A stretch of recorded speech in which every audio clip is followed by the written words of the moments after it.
And this is another thing that's going on. Live longer for 150 years in metaverse, but only if you are willing to permanently leave your physical body and become a living app. That's a run-on sentence. I used to do all my papers like that. I used to have like really long run-on sentences because that's how I speak in person. It's never like, okay, yes, no. It's like, oh yes, because this, and then no, because when I went to the park yesterday, a car came by and the car was blue. Like, I just talk forever. So the way I talk was the way that I would write, which is all run-on sentences, throw some commas in there, and I could say more in a sentence that way. Russian billion, I guess that's supposed to be a Russian billionaire. Russian billion, Dmitry Itzkov, is part of a 2045 initiative, a nonprofit organization that aims to extend humans' lifespan, that artificial bodies could become a reality by 2045, allowing people to move out of their old bodies and move into the internet. So this can happen through artificial intelligence and metaverse technologies. And no doubt this is going to happen sooner or later. But as of right now, they got that little thing, Wally, whatever his name is, Wally at ShopRite. And I could sneak up behind him and like choke him out if I wanted to. That big gray, like column looking thing that moves around and he's supposed to detect messes. I was like putting stuff in front of him to see if he detected. He didn't detect nothing. He didn't know his ass from his elbow. And he don't have either. But yeah, I was like cornering him. And this is the technology we're gonna use. But it's gonna happen, but I'm trying to see how exactly they do that. Mind uploading is the hypothetical process of separating the consciousness of the person from the body, converting it into digital format, and transferring the digital consciousness into the machine.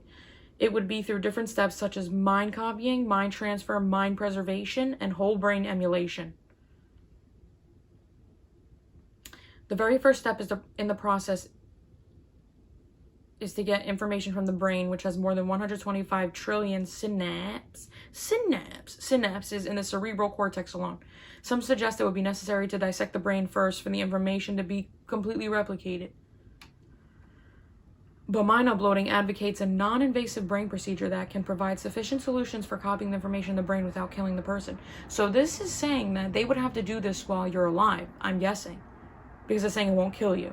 So I'm guessing you put something in your brain where it's storing that information, and when you die, it'll be on a computer. But there's something very, very unnatural about that. Like, I don't like that playing God stuff. So I wouldn't participate in that.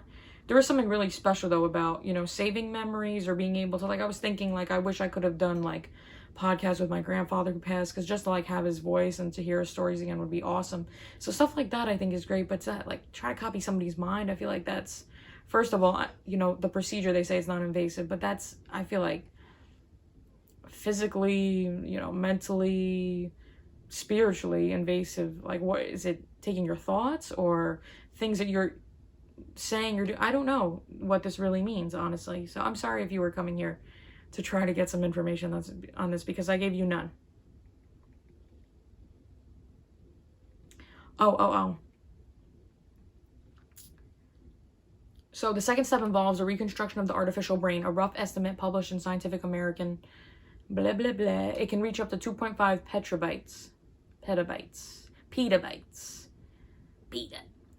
Therefore, the artificial brain should be able to process this large memory. As of now, the largest artificial neural network, called GPT-3, has only 1 of 300 times the capacity of the brain. So you could store a lot in this thing. The last step is matching the consciousness to a substrate, like a metaverse, or into a network or artificial brains connected. Another option is Musk's Optimus humanoid robot, wherein the physical robot would act as the new physical body of a person. So see, now that's where it gets interesting. Like, I thought they just put that on a floppy disk and you slip that into your computer. No, they can make like a humanoid like a robot and put your consciousness into that. See, I would like that when I'm alive, though. I would like to have multiple robots that think and act like me around all the time. And I could, like, have them do stuff for me, like pick up my laundry, grocery store. But, like, I don't want to make them, like, because that's how all the movies end badly. Like, you making robots do things for them and then do things for you, and then they all turn against you. And they start, like, a riot. And then robots run the world. So I don't want to do that. Like, I want to be friends with them. But also, like, to what, you know, what's interesting? Like, how AI, like, in the movies this happens. I'm not a scientist, people. So I don't know what exactly happens when AI is uncontrolled for a long time. Like, what's interesting is, like, so say I had 10 Mary robots. And they got the information on how these robots are going to act from me, from my brainwaves and such, and my actions. They probably have to film me doing everyday life, and they put those actions and patterns into the robot. So for a time, it'll be like me with 10 previous Marys, and everything will be cool and fun, I think, at that point, because it's like we're all on the same wavelength. And then I could finally pursue another one of my dreams where I jump off the roof of, it could be anything, a house, apartment, a shack, whatever, and have people catch me. That's one of my other dreams. So I could do that. They'll catch me, everything's fine, me and my 10 robot friends. But then what happens when the technology starts working on its own? Because I hear about that. Like that Jeeves one that was playing on Jeopardy. It's like, okay, so you gave it this much knowledge, but now it knows Steve Harvey. I mean, if you only gave it information up to 1980, how does it know this now? It knows Steve Harvey in 2015. So that means it's learning on its own. So what's interesting is, like, I'll grow as Mary. They'll grow as Mary robots. But will they think as Mary? Or will it be a mixture of my thoughts and what they think I would think? That's what I'm thinking. It would be the patterns that they have, they would build on, all right, well, if she thinks a raisin is delicious, like, well, they think dates are delicious because dates are raisin's cousin. Or they just hate it because now they're starting to think their own, not think, but they're starting to compute their own thoughts. And, like, does AI take over Mary's thoughts? Or does Mary's thoughts take over AI? Or do they try to keep it on a pattern? But it always ends up badly. It always ends up like, I love raisins, they hate raisins. And then what happens next? They probably kill me. I'm not trying to get dark, but in reality, that's what always happens. So I think it would be great in the beginning when I'm jumping off of roofs and they're helping me with laundry and stuff like that. But then when it gets to, you know, it's at night, and, like, what I would be thinking about at night would be like, you know, like if the Queen and Meghan fought, which I spoke about on a previous podcast. But if, like, see, at night, I'm thinking about that. And if at night one of the Mary robots is thinking about, like, the next war or something, that's a little weird. Like, is it using my patterns or is it becoming its own entity? Take that for meta. I don't know. That's what's interesting. And then imagine, like, your personality mixed with a robot.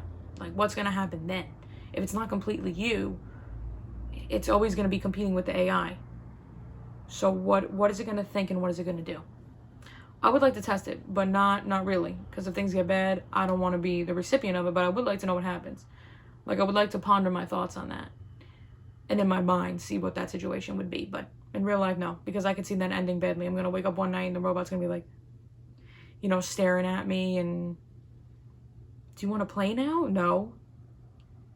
And then it gangs up with the other 10 Marys, and next thing you know, there's no real Mary Grace no more. It's only 10 AI Mary Graces. Well, science. Yeah, it just seems like unnatural, honestly. Very unnatural, and I'm not gonna mess with that. Like, I was made as a human with this skin, and I'm not trying to, let's see if we put me in a robot and see what happens. No.